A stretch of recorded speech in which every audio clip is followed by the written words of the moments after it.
વિસાવદરમાં જ્યારથી આજે મતદાનની પ્રક્રિયા શરૂ થઈ છે ત્યારથી જ બબાલ અને મારામારીના દ્રશ્યો સામે આવી રહ્યા છે। આ બધાની વચ્ચે બપોર પછી પણ એ જ પરિસ્થિતિ વિસાવદરમાં જોવા મળી રહી છે। બબાલ અને મારામારીના દ્રશ્યો સામે આવ્યા છે। નમસ્કાર, આપની સાથે હું ભગવતી વિશવડિયા। આમ આદમી પાર્ટીના પ્રચારક રાજુ કરપડાએ એક વિડીયો બનાવી ભાજપ પર આક્ષેપ કર્યા છે કે તેના માણસો છે અને ગુંડા છે મતબૂથમાં કરી અને કહેવાય છે કે મારામારી કરે છે, ત્યાં જઈને કહેવાય છે ગેરરીતિ કરે છે, તેવું ગેરવર્તન કરી રહ્યા હોવાના તે આક્ષેપો કરી રહ્યા છે। ને આને કારણે જ જે કહેવાય છે બૂથ છે ત્યાં મતદાન છે તે બંધ કરવામાં આવ્યું છે। શું કરી રહ્યા છે રાજુ કરપડા, તેના પર નજર કરીએ। હાલ જે વિસાવદરની ચૂંટણી જે રસપ્રદ બની છે એમાં ઉત્સાહભેર સવારથી લોકો મતદાન કરી રહ્યા છે। તમામ પ્રયત્નો છેલ્લા 48 કલાકમાં ભારતીય જનતા પાર્ટી દ્વારા તમામ હદોને પાર કરી દેવામાં આવી હતી। અહીંયા બૂથ પર પણ ક્યાંક ને ક્યાંક બોગસ કરાવવાના પ્રયત્નોની ફરિયાદો ખૂબ મળી। બહારના જિલ્લાઓમાંથી, બહારની નજીકની વિધાનસભાઓમાંથી ખૂબ લોકોને અહીંયા ઉતારવામાં આવ્યા। ક્યાંક ને ક્યાંક અમુક ગામડાઓમાં 10-15 ગાડીઓ એક સાથે જાય, બોગસ કરાવવાના પ્રયત્ન કરે, બૂથ ઇન્ચાર્જ વિરોધ કરે, પ્રિસાઇડિંગ ઓફિસર વિરોધ કરે, પૂરતા સફળ ન થાય તો બીજા ગામડે જઈને પ્રયત્ન કરે।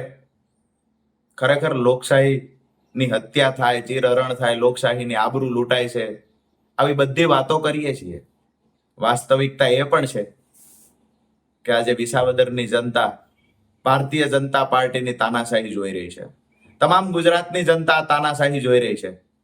આ તમામ ષડયંત્રો પછી પણ ભારતીય જનતા પાર્ટીનો ઉમેદવાર ચૂંટણી હારી રહ્યો છે તો અત્યારે સમાચાર મળ્યા કે 4:30 એટલે કે 4:30 વાગે બૂથ નંબર 111 નવા વાગણિયા ગામે એક સાથે 35 થી 40 લોકો આવે છે।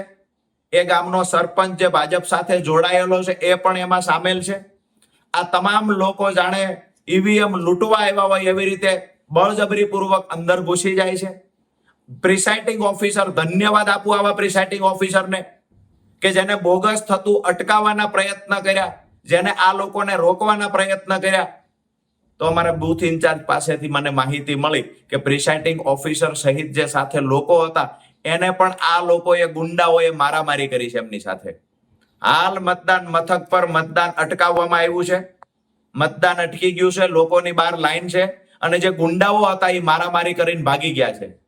નમ્ર વિનંતી કરીએ છીએ પોલીસ અધિકારીઓને, ચૂંટણી અધિકારીને નમ્ર વિનંતી કરીએ છીએ કે તમામ બૂથ પર ગુંડાઓ ઉતરી પડ્યા છે। તમામ બૂથ પર ઈવીએમ ને લઈ જવાનું હોય એવી રીતે એના પર તૂટી પડવાની વાત છે। તમામ બૂથ પર જે મતદારો બાકી રહ્યા છે ત્યાં બોગસ કરાવવાના પ્રયત્નો થઈ રહ્યા છે।